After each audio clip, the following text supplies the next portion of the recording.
Hi guys, Will Terry here, and today's video is going to be called What If a Better Assignment Comes Along? And wow, it's great to be able to be making a video again.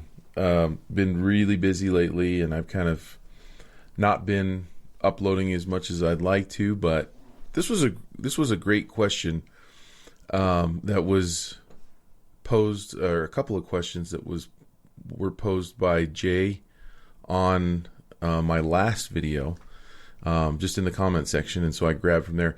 If you guys ever have a question that you think I might be able to answer, you can send me an email, will@willterry.com, and I keep a running list of those. I don't always get to them, so I still have this long list, but sometimes one comes in that just feels like I want to answer that one, so I don't always do them in order, but anyway, yeah, this was a great question. Before I get going on this, just a couple of quick announcements. For SVS, we just finished our children's picture book writing class with Ann Whitford Paul, and that's going to be going in the subscription pretty soon. It was a great class. The live class members did great on their writing, and I learned a ton. And it's one of those classes that is really hard to find. We're really excited and happy to have been able to host her on our site. If you want links to that, I've got them in the description below. And also, we're going to have a lot of exciting new announcements for the new year, so stay tuned. Okay, so I'll read you the comment and the email, or the question, and then I'll go into the description, or my answers. So it says, I'm endeavoring to be a freelance illustrator. Wondering if okay, so then the first question is, how do you successfully work on several projects at the same time? I have this flawed notion that I should be loyal to the first accepted project by giving it the most attention. This has led to many, many wasted days trying and failing to will my way through a creative rut on a single project while the other projects are neglected. Did you have similar experiences? How did you overcome these obstacles? And the second question was, once a person decides to be a children's book illustrator, how carefully should they avoid doing jobs which may not be familiar or family friendly, such as violent images, occult, horror, or worse? Have any clients expressed this concern? So I'm going to answer those two in order. They're both great questions. That's why I wanted to do this video. Okay, so in 1992, I'm dating myself, I got my first, I got two projects while I was still in school. So I was still in school, taking art classes, and I got my first editorial piece, which went off without a hitch pretty much because it was a really simple assignment, and I did that one. But then the second one I got approached by a really tiny publisher that was a startup, and they were looking to they'd only done one book, and they were looking to do their second and third, and they hired me and another guy to do a book. And it's called Hannah the No-Cow Wife. I don't think you can find it anywhere. It was a great, I got to actually use it for my BFA project in school. So it was perfect in the sense that I actually got paid to do my schooling. Not paid well, but paid well at the time for being a student. I think I got $2,000 for the whole book, which is a horrible rate for a children's book illustrator. But hey, if you're in school and you can use it as a project as well, then I think it's pretty cool. And I mean, at the end of the day, I had a book. I was looking for it. I've got one in storage. I was going to show it on, maybe I'll dig that out sometime, but it's buried right now. But it's horrible. And one of the things that I would show you is, if you were to see the pages, is I couldn't hold the character. So the character's looks changed throughout the book, because I wasn't ready to do a book. Okay, so how does that relate? Well, the art director there told me when I finished the project, said, "You'll be so popular, we won't be able to afford you in the future." And I did not believe them for 1 second. I thought that was just a really nice thing to say. I thought that, but I didn't believe it at all. So, this might seem like, for some of you who are trying to break in, we would all love to have this problem of having too much work and trying to prioritize it and all that. And I realize that for some, this is going to probably seem, probably going to seem like it doesn't really relate to you, but if you're really working hard, it will. It happens to almost every illustrator that's working, where you get projects, you get a project, and then as you're working on that project, you get another offer on top of it, and another, and sometimes another, and the deadlines are all kind of conflicting, and that's kind of where I'm reading into this question. So here's my advice on that, if that is a problem that happens to you. The first thing is, because it's what you were saying, Jay, is that you're trying to prioritize your jobs, and you're feeling like you need to satisfy them in the order that they came in. Well, first off, I don't think you need to satisfy them in the order that they came in. I think your obligation is to meet your deadlines. So whether or not you shift them around and move them around, to me, I do that all the time, and I know other illustrators do that, and that's just, the agreement is that you satisfy the deadline. So that's number one. But the second one, and this is going to sound like overly simple advice, is don't take projects you don't love.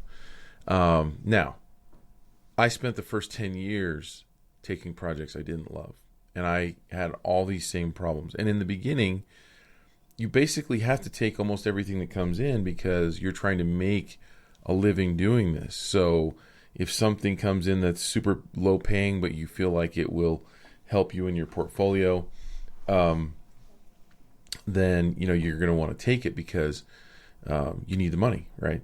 But the simplest way to not work on things that you don't love is to not take them. I used to do, and I'll bet that you guys have this problem too, is you'll do a job for a friend, like a friend will ask for a piece of art or an illustration or something, and you're going to do it because you like them and they're your friend and everything, and maybe they offer to pay you $50 or $100, and to them that's a lot of money, and they think that they're paying you a lot, but for you, you're sitting there looking at 20 or 30 hours worth of work, and you're procrastinating and you're putting it off, and plus it's stupid anyway, because it's like My Little Pony meets Gumby or something really weird, and you don't really want to do it anyway.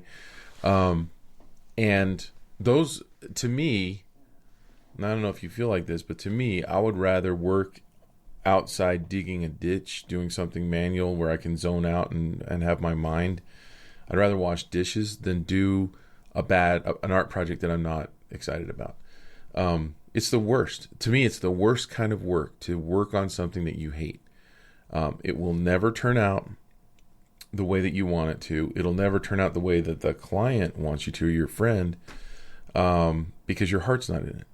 And this is where illustration gets a bad rap, is because we're working on stuff that our heart and soul isn't into, so it's not art. And when it's not art, it doesn't make anybody happy. It doesn't make the client happy. It doesn't make you happy. It doesn't make the viewer happy. It's a lose all the way around, except you got a few dollars out of it, And again, I defend the right to do that. There are a lot of times where we have to take projects that we hate, and we have to just grind through it because we need the money. And that's a realistic thing, and it's a noble thing, I think, to do, to work your way up. So I'm not bagging on it, but I am saying that you will be happier in your life and more fulfilled if you are able to see beyond the money and beyond satisfying a friendship. Because I turn friends down now. They're my friends. In fact, if they're really your friend, they're not going to ask you to do something that they know you don't want to do, or if you're really friends, you should be able to explain to them, hey, I love you, but I don't want to do this piece of art for you. And if they're really your friend, that should be fine. If they're not, then you're working for someone who's not your friend, and why would you do that, right? Don't take on projects that you don't love if you can avoid it. One of my friends, Brett Helquist, who illustrated the series of Unfortunate Events, one of the biggest differences I can see in our career paths is that he turned down tons of work in the beginning and was a starving artist, but he only took on the projects that he loved. And I think that his career shot up a lot faster than mine. Well, it did. And I attribute it to that I worked on a lot of things I didn't love. He only worked on things he loved. It showed in his portfolio. He had a stronger portfolio, and he took off. So I think that for what it's worth, that's probably the biggest answer to your question, in suffering through one to get to the other good ones. But here's another piece of advice. And this is something that I stress to everybody to do, is whenever you get an assignment, ask for more time. If they say, well, we need this in 2 weeks, ask for 3. I'd say, I really need 3 weeks. I really want to do this. If you've got to have it in 2 weeks, but if there's any extra time you can stretch in there, that would help me a lot. And they usually have time that they can put in there. If they ask for 2 weeks, sometimes they can go a month, and the more time you ask for assignments, that gives you more flexibility if other things come in underneath of it, right? And that gives you more ability to slide things around. So always ask for more time. Another piece of advice would be work really hard and finish projects early. That's one thing that I've always done, is I never like to work with my back against the wall. And I have not done an all-nighter since college. I think when I was in college, I did 1 or 2 all-nighters, and then I realized it's counterproductive. You have to sleep. Your body needs sleep, and you're going to pay for it after. So the only reason that you would do an all-nighter is if you had poor planning, or if some emergency job came in where someone basically said, take it or leave. I had the Washington Post call one day, and they said, they called in the morning. They called at 9 in the morning, and they said, we need an illustration by tonight. Can you do it? And the deadline was 5 o'clock at night. And I'm like, how am I going to get it to you by 5 o'clock? And they're like, no, we'll send a guy out to your house. I lived in the suburbs of Washington, D.C. And they said, no, we'll send a guy to your house to get it.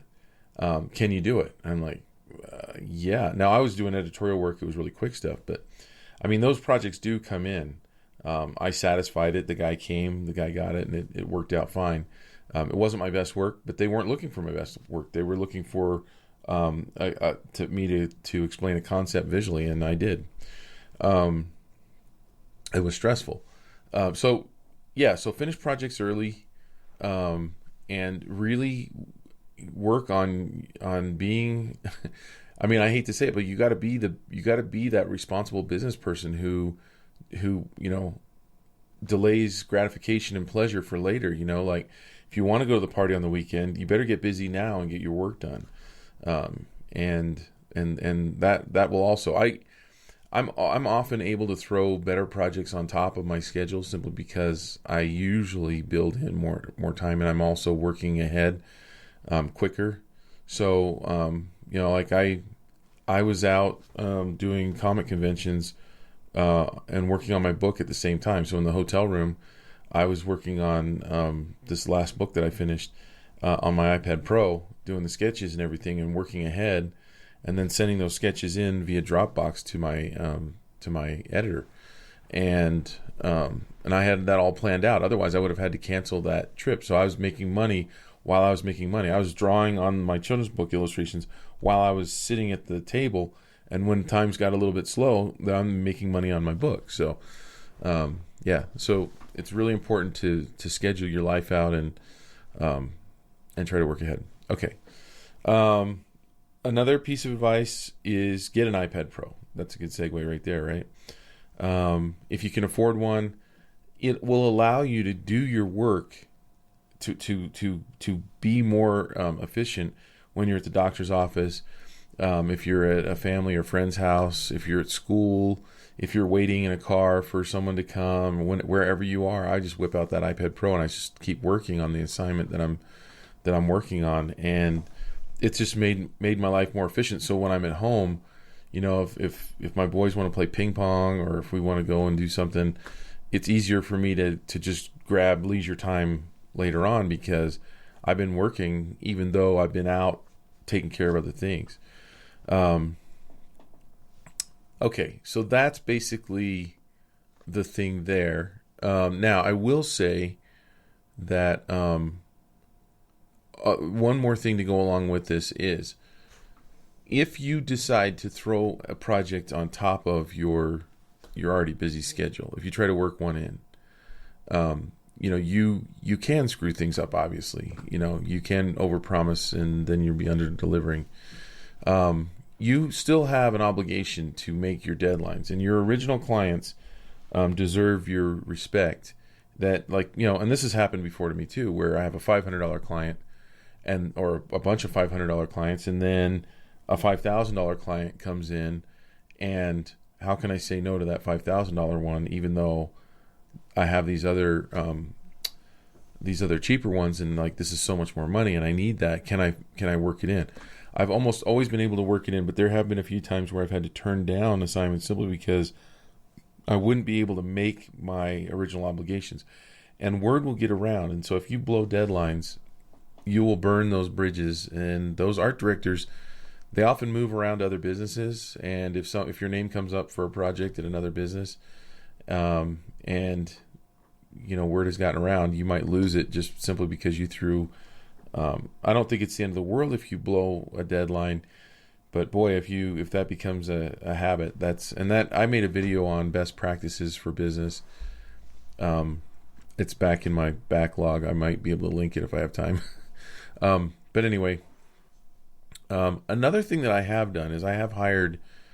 When I had a $12,000 or $15,000 job come in once, and it was a lot of little spot illustrations for a textbook, and it was 60 or 70 spot illustrations, and they were really simple. It was like draw a hammer, it had to be rendered, and it had to have a shadow and stuff like that, and like a stapler, and like a kid eating an apple and stuff like that, and they were just little spot illustrations, and I couldn't do it with my current workload. I was working on a couple picture books and some other things, and so I actually just contacted some friends that were working their way into being illustrators, former students and stuff like that I've used in the past, and just said, hey, would you be willing to try to draw in my style?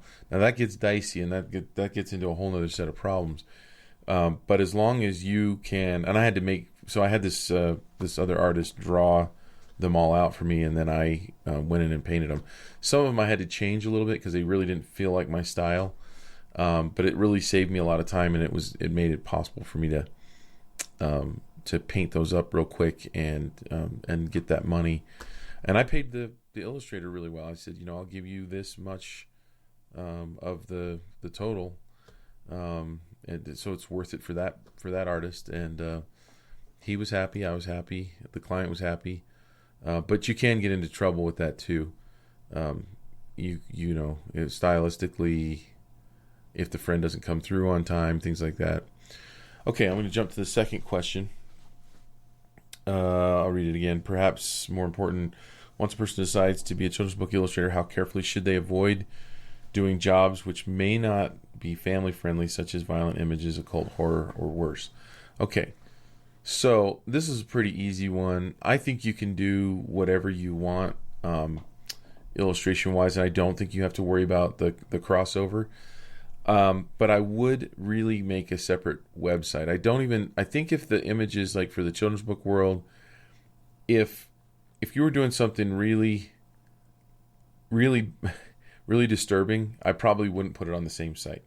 If it was kind of fun illustration, horror images, I would make a separate partition on your site so it's very clear, like, here's my children's book work, here's my my horror work, but there's friendly horror work, like Dracula drinking a blood milkshake or something like that, I don't know, like a funny horror, and then there's like really grotesque, or like, there's all kinds of stuff out there, I'm sure, that's really disturbing and that might influence a children's book editor away from you.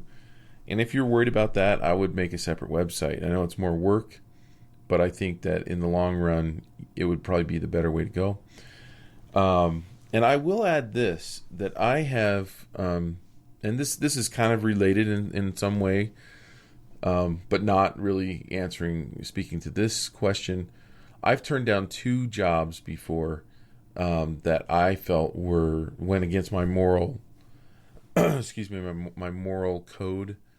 Um, and one was for Coors beer, and the other one was for Smirnoff.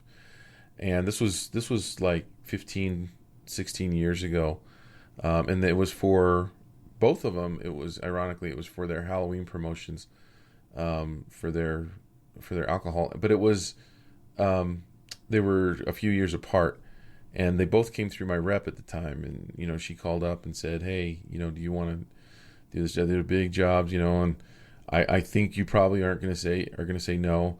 And one thing is, I don't drink alcohol. I don't mind anybody that does, but that's just part of my religion, and so I don't do that. But that's not the reason that I turned it down. Actually, it's not because it's of that. It was more because my style is a children's book style, and I felt like if I illustrate for a beer company, then who are they marketing that to? Are they marketing that to more of the teenagers and the people that are going to get in trouble and drink and drive and maybe hurt somebody? So I just decided not to do that. I'm not making a moral judgment for you, and I'm not saying you shouldn't or anybody shouldn't do it. It just wasn't right for me.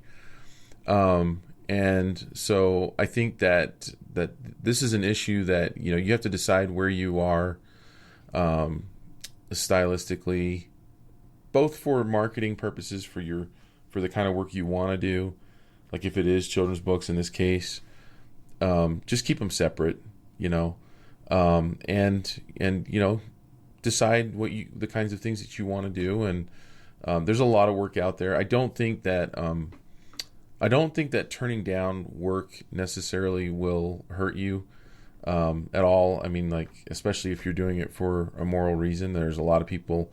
I'm sure there are a lot of people that would turn down a lot of different types of assignments because it doesn't jive with them. Like if someone's a vegan, they're probably not going to do an advertisement for Jimmy Dean sausages, right? I mean, like, so I think everybody has their own kinds of things. But anyway, I really hope this helped. These were great questions, and again, if you want to send me any questions, I'll put them on my list. Just email them to will@willterry.com. And do not subscribe to this channel unless you want to see more videos like this. And I'll see you on the next one.